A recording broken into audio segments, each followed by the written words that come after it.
New podcast in the description.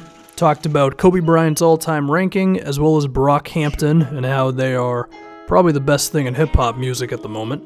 But now we're going to talk about the most improved player of this season in the NBA. I think the two frontrunners would be Victor Oladipo of the Indiana Pacers, and then Kristaps Porzingis of the New York Knicks. Both of these guys have ascended some pretty decent levels this year.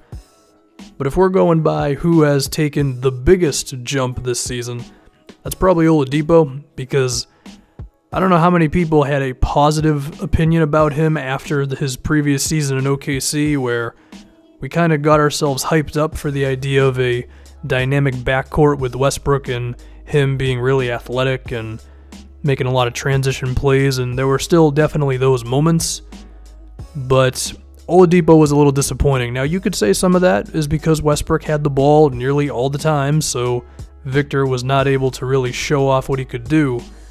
But even then, he got a lot better in the offseason here. You can go on Google and find pictures of him losing a decent amount of weight. He looks way better, lost a lot of fat, and it definitely shows with his athleticism being improved, and he was already a decent athlete before this.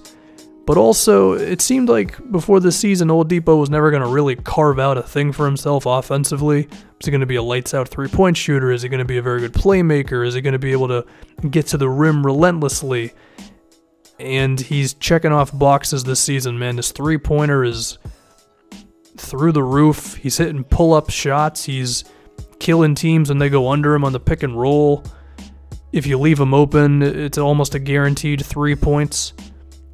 But he's also just beating guys off the dribble way more often, and he's the reason why the Indiana Pacers are one of the better offensive teams in the league. I mean, if you were looking at that roster before this season, you would have said they're going to have a tough time scoring, man. And my pick for who was going to lead this team in scoring was Miles Turner. But, nope, it's Oladipo, and he's been great. I mean, his points per game is just way higher. And I actually have to ask myself, like, where does he rank among the best shooting guards in the NBA now? Because he's really catapulted himself in that discussion. That'll be an interesting thing if he can keep this up for the years to come. Now, if we're talking about Porzingis, the revitalization of the New York Knicks, just as a team, is really exciting, and that gets a lot of media press, and the Knicks are one of the most fun teams to watch in the NBA right now. A lot of that when they're in the Garden and Porzingis has it going. And there are times this season when he's just looked completely unguardable. He's pretty much mastered the mid-range shoot-over guy who is smaller than me thing. I think eventually he's going to extend that game out to the three-point line. Because as of right now, while he can knock down contested threes, I don't think he can hit them automatically the way he does mid-range jumpers, and I do think it is possible he could get to that point. He's just a matchup nightmare, Porzingis. And I think what could be the reason why he potentially wins this over Oladipo would be, number one, I think he's still a better player than Oladipo, even if Oladipo has made a bigger jump. But also, if the Knicks were able to just be a really fun team down the stretch, as well as make the playoffs, and given that it's New York, that could be a bigger deal. Whether you think that's unfair or not, that might be a fair conversation.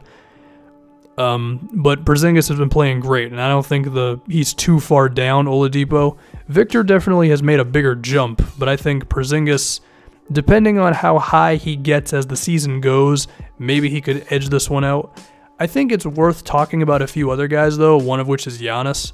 Won the award last season and has now become a scoring machine, as I don't know if he's still at 30 points a game, but he's definitely been close to that as this season has gone.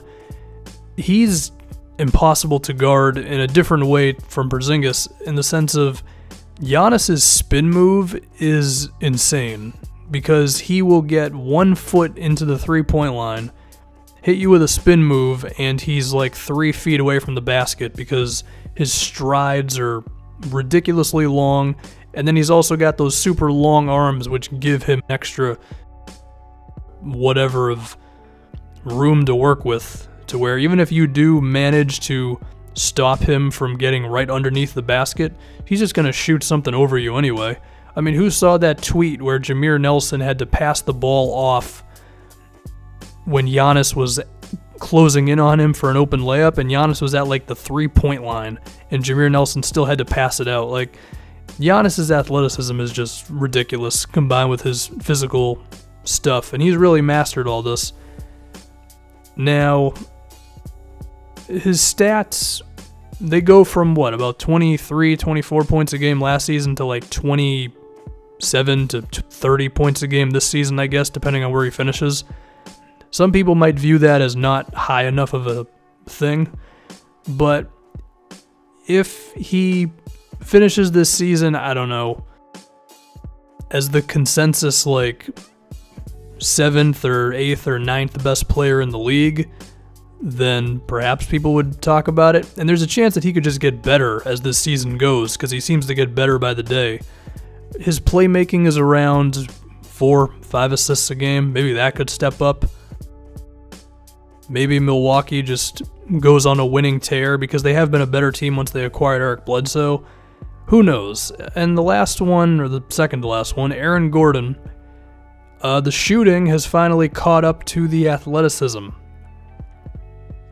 as he is killing it from three-point land, which is a little shocking just because he's been a really bad three-point shooter before the season. He's barely even shot 30% from three, if he has at all, before this year. Now he's up to like 40% from three, shooting them pretty confidently and at times looking like a shooting guard almost, with the way he can put the ball on the floor as well as hit the outside shot. He would just have to keep on shooting the lights out of the thing and then some. I don't think he's a real contestant in this thing, but he's made quite an improvement, and I feel like, if anything, it's at least worth mentioning. And one other guy who's worth mentioning would be Drummond, who's really built his all-around game this season. He's been making passes for others, as his assists are around 3 a game, which is pretty impressive for a center who's never really been known as a playmaker. His free throws are over 60%. So it's not just a wash the moment that he gets to the free throw line, which in turn leads to him being a little more physical around the basket, not being afraid to draw as much contact, which of course just makes the Pistons a better team overall, especially because with how many offensive rebounds he's going to grab, he's going to get fouled, and then if he can convert those to points at the line, that's a good thing. Also like how he's been taking opposing big guys off the dribble when they haven't respected him as much. So Drummond's doing a good job. My pick would be Oladipo because the point A to point B has just been nuts, but maybe Porzingis could win it because I don't think he's too far behind either. I think the outcomes of the teams will matter. And once again, new podcast in the description. Talked about Kobe Bryant's all-time ranking, talked about Brockhampton and how good they are, and that's it.